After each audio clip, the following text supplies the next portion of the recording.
Welcome back, everyone. I am the Depressed Dior, and this is Middara and Tabletop Simulator. Um, so off screen, I did forget. I went after that last attack that Damocles did in the against the worm. I forgot to give him a vow token because he, of course, Iridium Dagger. I also checked to see if anyone was at below half health, but no one was.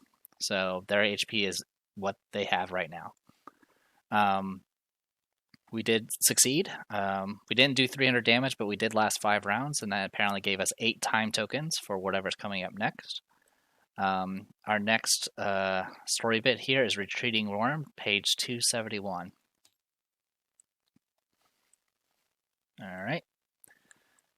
The creature and its hideous master screamed in unison, sharing their agony as they were finally beaten back. The worm was missing several of its heads, leaving bloody stumps writhing and covered in sickly green blood. Its rider bled from a wound on her chest, oozing a soupy substance that smelled like rancid fruit. I don't understand.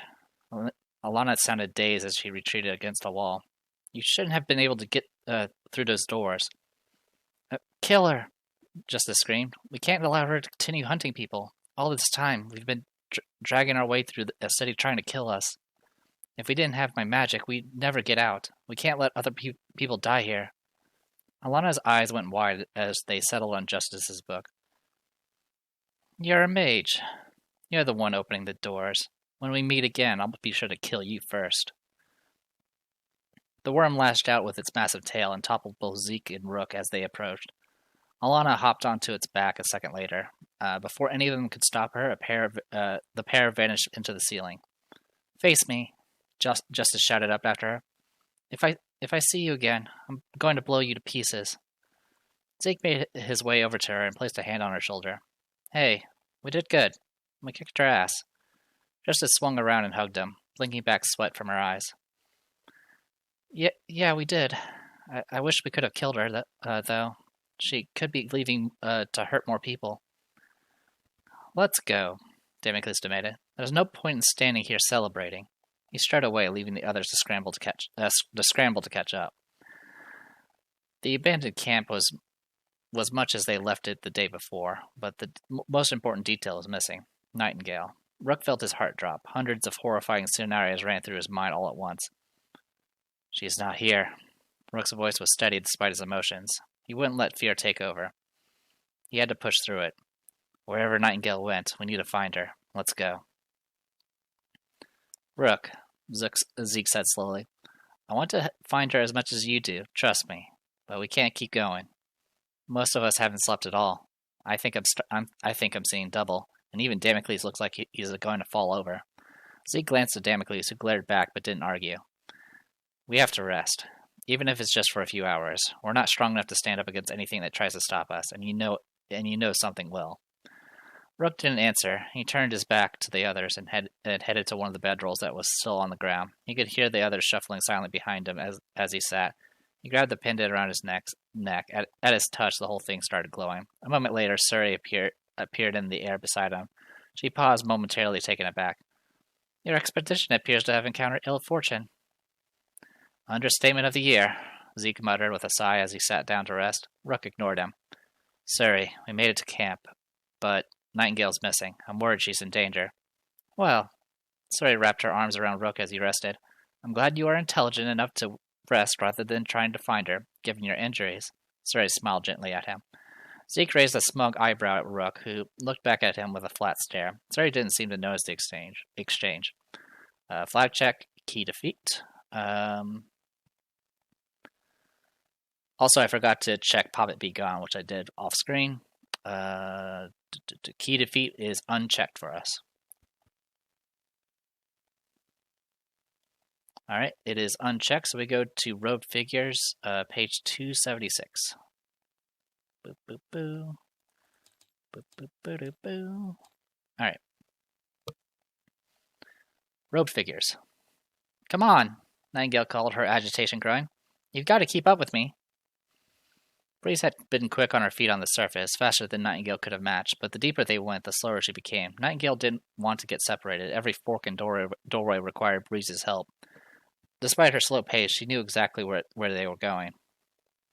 Breeze slipped in beside her a second later with a large key ring clanking on her wrist. Nightingale turned, a little surprised. She hadn't noticed Breeze carrying anything before. Grabbed a souvenir? Nightingale asked, smiling slightly. I retrieved it from the gatekeeper, Breeze answered. She held up the keyring. If that was one of Alana's jailers, then one of these should open the cages. Cages? Nightingale asked. Breeze didn't answer. They reached a large set of double doors and pulled it open. A wave of putrescence, so thick she could practically see it hang in the air, struck her. It was a stench of rot, but more intense than she'd ever experienced. Her eyes started watering, and she covered her mouth as she gagged. The space was cavernous, 50 feet wide, and at least twice as long. Scattered in almost every bit of open floor were bodies. There were hundreds of them, and many looked humanoid. Hollow eyes and splintered bones were strewn among the piles of mutilated corpses. Stringy bits of gray, rotted flesh clung to the remains of limbs and ribs. Nightingale froze at the sight. She closed her eyes tight, trying to banish the scene from her mind. It was only Breeze's shouts that forced Nightingale back to reality. "Sisters!" Breeze called, sprinting toward a cage on the back wall. She desperately called a string of names Nightingale barely understood. "Silpa, Mila, I'm here." The cage was wrought of ancient iron bars as thick as her legs. Nightingale could see a few people were still alive. She picked her way across the room after Breeze. Every step bringing on a fresh wave of nausea. One of the prisoners was already on his feet when Nightingale reached them. He turned to his fellow prisoners and shook them awake roughly. They rose with moans and faintly muffled curses. "Who the hell are you?" The man demanded, his tone dark. "How'd you get down here?" Breeze was frantically looking through the people in the cages. You can't be the only ones here. There has to be. Where are my sisters?" He sighed, his face pained. "The nymphs?" "There weren't many left when we were caught." He nodded to one of his companions. They broke apart, lifting a few spare robes off a figure who'd been concealed there. Her skin was shriveled, the green splotches with jaundiced yellow. The flowers of her hair wilted and decaying. Breeze gasped, reaching her hand into the cage. "Ursi!" The still nymph on the ground rose to a perched position slowly, acknowledging her name but not replying. Instead, she looked shocked. "No," Breeze said, darting toward the other cages. "The others have to be alive." Breeze stopped in front of another cage and covered her mouth in horror. Inside, Nightingale could see the remains of what once inhabited the metal box. Alana fed her worm the nymphs first. I guess it's why we're still alive. The man behind the bars looked grim. "Are you the anointed?" Nightingale finally asked. "Is Zephyr here? Is he alive?" "I am Zephyr." He removed his cloak, and Nightingale got a better look at him. His chest was covered with scars, and both arms were tightly bound with links of cloth. His hair was dark blue, and his eyes were wild. "I'm not sure how you know us, but we won't turn away your help." "Yeah. Now's not the time to explain everything," Nightingale said. "Just let us here. We can't sort through everything after we get out. And we can sort through everything after we get out." Zephyr smiled. "Justice? Good girl," he whispered. "Can you get this cage open?" "Breeze?" Nightingale reached over and pulled her away from the gruesome sight. "Come on. We need your help saving who we can." "Yeah." Breeze strained to look away, then started fumbling with the large key ring she had stolen. She hadn't gone through very many before a loud crashing sound echoed from the back of the room. Nightingale spun with her weapon drawn. "Gatekeeper." So, critical timing, page 280. Boop, boop, boop, boop, boop. Oh, and there's, I believe that's Ursi. Or it could be a reference to a different scene. Alright. Critical timing. You turn to face the new threat as Breeze frantically tries to unlock the cell door. There are a lot of keys to go through, and you hope you can hold off the monsters until she gets the right one. Deeper in the dungeon, you see more cells being guarded by bloody guardians. However, they don't seem interested in you. Yet. Oh boy. Alright, so load page. So this particular encounter is Nightingale only. Though there's some other people that'll help, like Breeze, of course. As you can see, we got Breeze over here. Oh, sorry, that's not Breeze. That's Ursi. But we have some new characters up here. We're going to need stuff for them.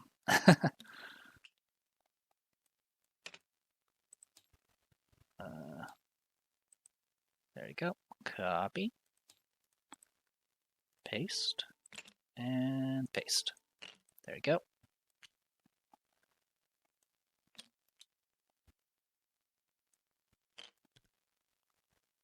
Yeah, we're going to have a decent number of command cards to go through. Alright, so go ahead and remove these people because we don't need them anymore. We need to re-add Breeze and Nightingale. And I believe we have a Gatekeeper to play around with. And then, of course, we've got all these new people. So it's there's, of course, Ursi, who's another nymph, who's barely alive, apparently. Now, for some reason, they included Ursi's card. Her card literally makes no sense because it's specific to a different encounter. So there's actually specific stats for Ursi in this one, so this card is actually not supposed to be here. So we're just going to put that up there to get it out of the way, and just go from there. As for the other characters, we have Zephyr, as you can see, with his wrapped arms and scarred chest and crazy hair. He's a champion of the Anointed. He has 14 defense, 6 movement, 24 health, 2 armor, rolls green and blue for his attacks. Resolute Mend. He has resistance to magic damage. When an opponent within SOI is defeated, he gains a heal token. And at the start of each encounter, if Zephyr has less than 2 heal tokens, he gains 2 heal tokens. Zealot Drive. Exhaust. When Zephyr misses an attack or fails a conviction check, he may reroll all dice rolled. From the grave, place a defeated ally with an SOI, then they heal equal to, so he has a res. Magebreaker, he can exhaust that to essentially roll the opponent's casting die and add it to his attack damage. And then his weapon of choice is the Blade of Babylon. It is automatically empowered. Exhaust when determining the damage of this attack and add a green physical die. While this ability is exhausted, you may not re-equip, counter, or dodge. So essentially, his Blade of Babylon is a Zanbato style weapon, which always exhausts itself, but it does extra damage. It's a little bit clumsy though. Urza, who's a ninja guy, Anointed Rogue. He has 18 health, 13 defense, 6 movement, 2 armor. Rolls 2 green dice. He has backstab and elusive. His movement point cost is not decreased by terrain or ally, and he ignores armor while flanking. During the follow-up step of each of his attacks, Urza may spend a burst to remove a negative effect from an ally anywhere on the board. Once per encounter, he can do Shadow Curious. When Urza is dealt damage for an attack, he can ignore all damage and then counter. He has False Idol, much like the twins, so it's an extra attack. He can spend stamina and exhaust to throw a purple die. He has Quick Blow, just like the ability. Or the discipline, rather. And then he has Twin Daggers as his normal attack. It's melee based. Symbols. Both of them have the same symbols. Shields give +1 damage. Bursts give 3 physical damage. Both of them also have the same conviction, which is a teal and a green. Bria, the Anointed Mage. She has 21 health, 13 defense. Rolls green and red for her attack dice. Has Nimble, Elusive, and an SOI of 6. An opponent with an SOI that fails a conviction check by 3 or more gets inflicted with darkness and condemn. She has Like the Shadows, just like the discipline. The Tower reversed. She also has Cast a Spell 6, deal 3 damage for each effect on the target, then essentially give them darkness, disease, and paralysis. It's practically just like the discipline. Dark Siphon is a range 4 attack she has. And then, of course, she has Ruination, which is just like the ability for the most part. And then she has Pulsating Blast, where she makes 2 attacks at the cost of 4 stamina. And these attacks have push 4 at force for 13. Every book she gets is +3 magic damage, and then every burst is a follow-up heal 3. So pretty good. She has a casting die of a green, and her conviction is 2 greens. All right. We do still have Breeze. We no longer have Surrey. So we're just going to put that up there now. All right. And bring in Breeze. Breeze did not take any damage in the last battle, so I'm pretty sure she's fine. All right. Breeze is as normal. All right. Only other things to note. Let's go ahead and dive right into this. As you can see, the map has quite a bit going on. We got Poppets here, Gatekeeper there, Blighted Guardians here with some, what I'm guessing is probably cages with doors. And then, of course, there's a bunch of loot here that I'm definitely wanting. And then there's the cage in question here with Zephyr and Ursi, Bria, and Ezra. And then we've got Breeze here. Yeah, Breeze there. And then we got Nightingale here. All right. Yeah, and of course the blue exit's all the way over there. So let's go ahead and go over this. Jailbreak, the action group is not used to determine the counter, blah, blah, blah, blah, blah. The other players control Zephyr, Bria, and Ezra. When setting up this encounter, reveal these cards. These cards will not be used during this. These cards will be used during the counter, but do not add their initiative cards to the initiative track until instructed to do so. So real quick. That means Zephyr does get his thing where he gets 2 heal tokens at the start of each encounter. He gets 2 heal tokens essentially if he doesn't have any. So I'm gonna give him 2 heal tokens.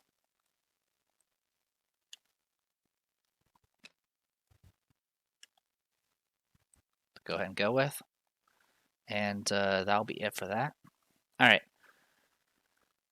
Breeze, you have Breeze. The player that's controlling Nightingale will control Breeze. Breeze and her keys. Breeze is frantically trying to find the right key to the cage. While adjacent to the blue objective, Breeze may spend 3 stamina to make an encounter action and roll a black. If a book is rolled, read the hidden text for the blue objective. It's, I believe, a 50-50 chance to roll a book on a black die. Blighted Guardians, these will not activate unless an adventurer moves into tile 34 or one of them is targeted by an attack or spell. Alright.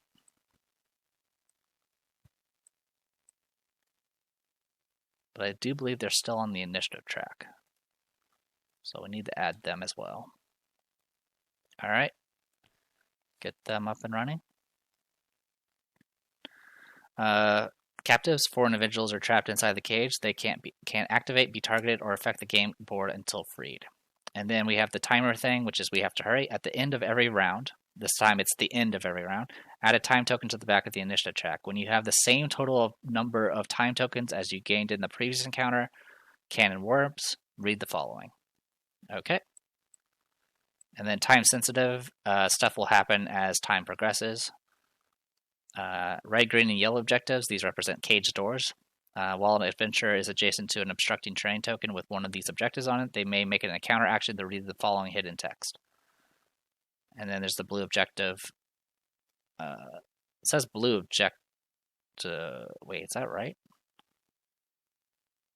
It says that's a blue totem, but okay.